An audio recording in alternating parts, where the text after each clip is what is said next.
Welcome everyone to Tarang, the official podcast series of IIFT Kolkata, where we bring insightful sessions and meaningful conversations with some distinguished alumni.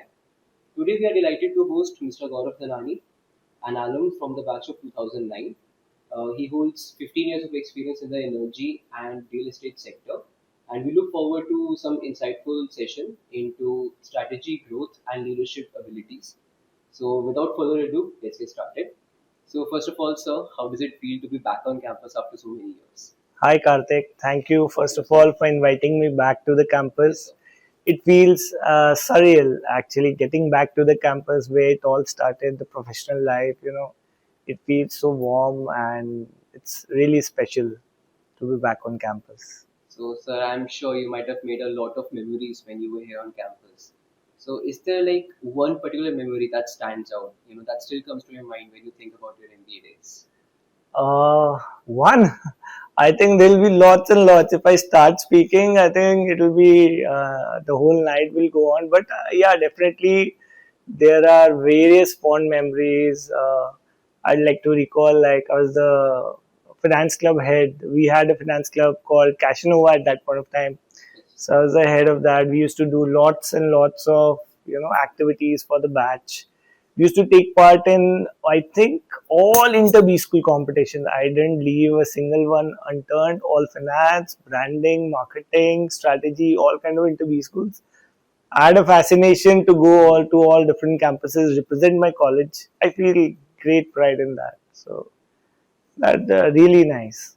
And so, are you still in touch with some of your friends from, your MBA? And do you still hang out? Do you still meet together? Yeah, sure. We are touch now in the digital world. Actually, everyone's connected on LinkedIn and WhatsApp, both formally and informally. So Yes. we are in touch. Not with everyone because many people in my batch are actually outside India. Okay. So, but whenever we go or we go to the same city, we try to actually make it a point that we meet up, and we are well connected. Yes. And so there might be a few teachers or professors that made an impact on you, that maybe pushed you towards the current role that you are in. So like, do you remember someone? Do you fondly think of a teacher that had that sort of impact? Various teachers actually influenced us, right from Gautam sir, Shashwati ma'am also. Hmm. But the one major name I'd like to take is Ranga sir.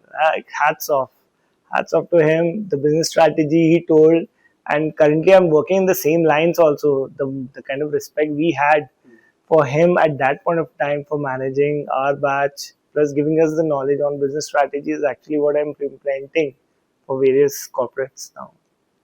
So your academic journey has been quite inspiring. Like you've done CA, CFA, and then you've done learning programs from IIM Calcutta and Bangalore. So even after so many years of work experience in the industry, like what is it that still drives you to keep investing in education? I think the early set of education is very important. You get finance background gives you good numbers, Hmm. control, and any decision making nowadays. If you want to make any business decision, any marketing Okay. decision, any operation Hmm. decision, you need to be good with numbers. So that's where the finance background helped me and take venture into different strategic. Uh, strategic decision making. Apart from that, just to get updated on various new upcoming opportunities. One was ESG, then to keep updated with new strategies. Yeah. So I did MDPs from different IIMs, one from IIM Bangalore, one from IIM Calcutta. So like this continuously, upskilling yourself, like how has it impacted your leadership and strategic decisions? Like how does it differ from the conventional subjects that you studied Yeah. like throughout your CA, CFA, and MBA? So see, what we study in education in during these schools is more towards from the textbook. Then we are just stepping into the corporate Hmm. world at that point of time. So once you are into the job, you are actually facing day to day problems. This is how it has to be done. This is how it has to be handled. So once you do that, I very strongly feel after a certain point of time, certain refresher courses like short term courses, maybe a week or so or 10 days, that gives a break from your professional life, but re-energizes Yes. your brain to grasp more of theoretical knowledge as well, newer concepts that have come in, which other companies or corporates have actually implemented, and that possibly can give you new ways how you can use it in your current professional life. And so like uh, a lot of students they also want to venture into CFA. Like they try to balance it with their academics, but I guess it is a bit difficult. So what would you suggest? Like how did you manage to balance both these things? I think here there are two rules. One rule is time management. Second rule is prioritizing. So that rule, if you can adopt as early as possible in your career, you'll succeed. Even in today's life, also after like 15 years, 16 years of experience, we also still feel that time management and prioritizing is the Hmm. key to everything. So even if you're doing some additional courses apart from your regular education, I think time management is the key. What exactly you need first, you need to understand, and Hmm. then what are you aiming for, and if that is on your priority list, you should give that kind of amount of time. Okay. Yes, So do you think like prioritization and time management, those are also like two of the most basic skills that a manager should have when they venture into the corporate world or even if they, open up their own business. So like are these two the most basic and most required skills as well? absolutely, yes. I think once you venture into the corporate world, one important aspect is maybe when you step into a shoes of a manager, Hmm. one aspect is task management as well, Yeah. because you will be given a big task. You have to break down those into smaller tasks. Hmm. Then assigning which task can be done by which team member is also very important, because if you give a marketing task to a finance person, that will take more time possibly. So again, so everything has to be managed. So task management, time management, prioritization, all have to be done regularly. So like after you completed your MBA, you started your corporate journey with SR, right? Yes. With that SR Steel in the energy and metal sector. So from that phase, what were your key learnings and how did they, help you throughout your leadership decisions and whatever decisions you made further on in your career? SR Steel, yes, that was a good role. It was a huge corporate actually, Hmm. and gave a huge experience. So we joined as a management development. I think MLP was the program wherein we were exposed to different businesses of the corporate. Okay. It was a conglomerate. So, but then we were placed in steel Yeah. business. So, being a big corporate, all the processes were defined. So, we Hmm. got to know what exactly needs to be done in a very systematic manner. And this is how work at corporates are being done, processes are being set. So, that kind of structured learning and structured working actually helped us a lot in SR. And you went into then your current company that is Star Cement.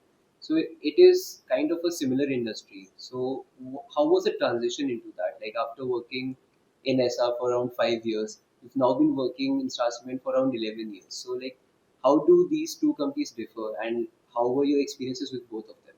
So experience in both of them have been really good. Both of them are in the construction industry Yeah. that way, but I like to tell the story in a bit different manner because it's more related to my role. So first of all, I was in the corporate finance in SR Steel. Then I Okay. took a role within the company as an executive assistant to a director. So I like the role of an executive assistant because of a senior team member, so that you can get a huge exposure Hmm. across functions. And then from SR, when I switched to Star Cement, I joined as the executive assistant to the CEO. So CEO is the big boss who takes handles all the entire functions of the company. So that give a kick actually, right from finance to operation to strategy to marketing to plants to mines, all kind of exposure. And then slowly, steadily, being an executive assistant, since I wanted to grow in my role, then I started taking more direct Hmm. responsibilities as well. There in digital and marketing, actually, I liked it because I was very fond of new techniques, new Yeah. discussions in digital. So I took up new apps. So Star 7 didn't have apps that point of time for our transactions. So I Okay. developed 4 apps there. And apart from that, business strategies as well, sales and marketing strategies. I like connecting to people, how well we can connect to the network, the channel, the dealers, how we can empathize with them, get to understand what they require and deliver what exactly they require. And that's how the sales or the revenue of the company grows. So the roles were kind of different in both the companies. They Role, were not, yes. No, so the transition role was the same as an executive assistant to a director, from then executive assistant to a CEO. But then here I've grown more into business strategy.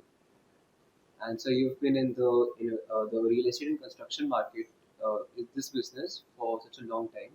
So how do you view the current market in India, and like how do you think what are the emerging opportunities for the students? What can they pursue in this industry? Construction industry, I feel, is very good. If you see past trends, also it has never seen a downfall. Like even during COVID, also construction industry, apart from pharma, obviously, it was always growing. So the demand, because people wanted more houses, there's a domestic demand. India has a good domestic demand in terms of construction. Government has huge impetus on infrastructure. So all the basic stuff for construction industry, right from steel, sand, then pipes, and various other things, all of them are doing pretty well. And if you compare it with abroad, I think the per capita consumption of most of these items like steel, sand would be less in India. So I think there's a huge scope. And sir, at Star Cement, you led two large initiatives, Star Sati and the Rising Star program. So can you delve into it a bit more, elaborate like what were the workings of these two programs? How did they help Star Cement? And uh, what do these programs mean to you? Oh, so definitely, that's very close to my heart actually. And in Star Cement, since just I told that I like digital things, initiatives, what can be done. So earlier, the order mechanism for placing the orders by the dealers was actually manual. So they used to give orders to our sales team through email or WhatsApp or through phone calls. But now what we had done is we've developed an app for the dealers. Now, which started in 2018 only. Now the dealers directly punch their orders in the apps and it goes directly into the SAP and order is processed. Back in that time, it was not a norm. Nowadays, you see so many apps there. So now it's a norm. Like mobile app, ordering through apps is a very common thing. But that point of time, it was not common. So that challenge, that switch, that transition, that effort of convincing people to start using this really give me a great kick, and I'm very proud and feel very accomplished that I've been able to achieve the same. So you basically digitalized a few processes to Yes, make it more efficient, efficient, fast, quick for everyone, for company as well as for as the well as the network. dealers and like. Yes, yes. So on to like a more formal question. What leadership qualities do you believe like managers or students that are studying here they should build early on before venturing on into the corporate world? Again, I think just I mentioned before, three aspects very important. One is time management. Hmm. Even in student life, everyone struggles with time. What time we should study, how much time we should give to one subject. There are various things going on. And second is the prioritization. Not everything is your priority. Please understand. You have to prioritize in your life that this is important for me, this is not important for me. Give the maximum time to your priority, number one item, then number two, then number three. So that, and again, so task also. So you'll be getting various tasks in your life, be it personal, be it professional. So how you can assign those tasks, how you can prioritize is what I feel very important, and we should take care of that. Apart from that, Excel and PowerPoint skills are very much required, so that these schools, I mean, IFT is one of the best to actually teach us that. It gives such forums for people to interact. And one more important thing is communication. I think every student should know what to communicate, how to communicate in the best time possible. We should not exaggerate on things, come to the point, how we can present it best. I think that is very important. And so do you think in such a long career that you've had till now, have you ever faced a burnout at any stage of your life? And to counter it, like, is there some mantra or some fitness mantra that you follow? Because I think corporate roles can be very demanding, and right now it is a trend to focus more on work-life balance, prioritize your health a lot more. So, do you follow something that can be beneficial for other people who can follow that? I think burnout is a very common phenomenon now because with the kind of requirement people are having or corporates are having, everything needs to be done very quickly. Hmm. And especially it happens more to people who are traveling as well as doing, strategic work and things like that. So the combination of travel plus doing the back end work, it actually takes a toll. And yes, burnout is there in real, it's there for some people. I think one should take that amount of work only which he can do or not do, or clearly communicate to his superiors that this is the amount of work. In case they're getting more work, then they should have more resources to match. Health is very important. Like minimum 30 minutes every day one should give to your life. I try to give 1 hour every day, at least some running, some exercise, Maybe uh, some yoga or some maybe yoga, gymming. meditation, gymming. At least 30 minutes minimum one should get to your life. If not, Hmm. then it's actually you'll lose out. In the long run, you'll lose out, you'll burn out, and you'll not be able to cope up. So, minimum 30 minutes to 1 hour is very, very important early in the morning. Mornings, you should keep it for your health. That's point blank. Come what may, health is first. So if you were to graduate from IIFT today, are there some things that you would try to do differently? If I'd like to graduate from IIFT today, maybe I'd like uh, more on AI and Hmm. Power BI, analytical tools training, that kind of training. Well, now that thing is catching up everywhere. Now during various meetings, we talk about analytical models, how best it can be analyzed. Like earlier, the roles have also changed. The corporate Hmm. roles. Everyone used to have a different MIS person to do the backend job. Now Yes. all are driven through software. Just pull in the data, connect the data, you get smart dashboards to give you the insights. Now you have to take the decision. So I think knowledge about analytical work, Hmm. maybe a Power BI or a Tableau, that is very important. And how well we can take advantage of AI, be in terms of communication, be in terms of presentation, be in terms of planning, how best we can use it across. I think these two aspects can actually help. So, sir, you have like transitioned from conventional roles into a business development role, and you are clearly very interested in digitalization and artificial intelligence in general. So, are there any more opportunities? Anything else that you're looking forward to exploring in your career? Mostly, I keep on. So one aspect I wanted to have the exposure of the ESG also, Hmm. because that's a very hot topic since past few years. Sustainability. So that is why I took a course also on that just to get myself updated on that. So that has helped me. Apart from that, I think mostly towards how we can use AI and analytical at this point of which relates to my kind of profile and mostly on the business strategy Hmm. that helps. And so, how do you think ESG and sustainability, like, how have they developed since the time you started your journey to now, like in the current time? Yeah. So, what do you think has been the development, or how are people doing things differently?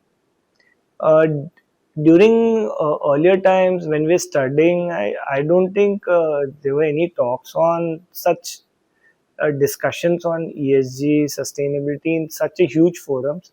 The very basics like basic compliance and all Hmm. things like that. Now with the government impetus also and the SDG goals being defined, so with the BRSR reports, companies have to comply with. They have to give a ESG report. So all the companies are trying to fit in how sustainable their product can be, how sustainable their processes can be, raw materials can be. They're trying to implement and see, which is a very good actually initiative, Hmm.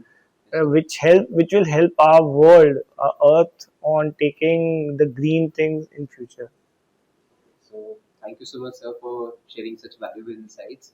It was truly very enriching for us, and I hope that you had a good time as well. Oh yes, it's lovely to be back on campus, and it feels really well to be back at IIFT. It feels home. Thank you for coming, sir. We hope to see you back on campus soon. Sure. Thanks. Thanks a lot.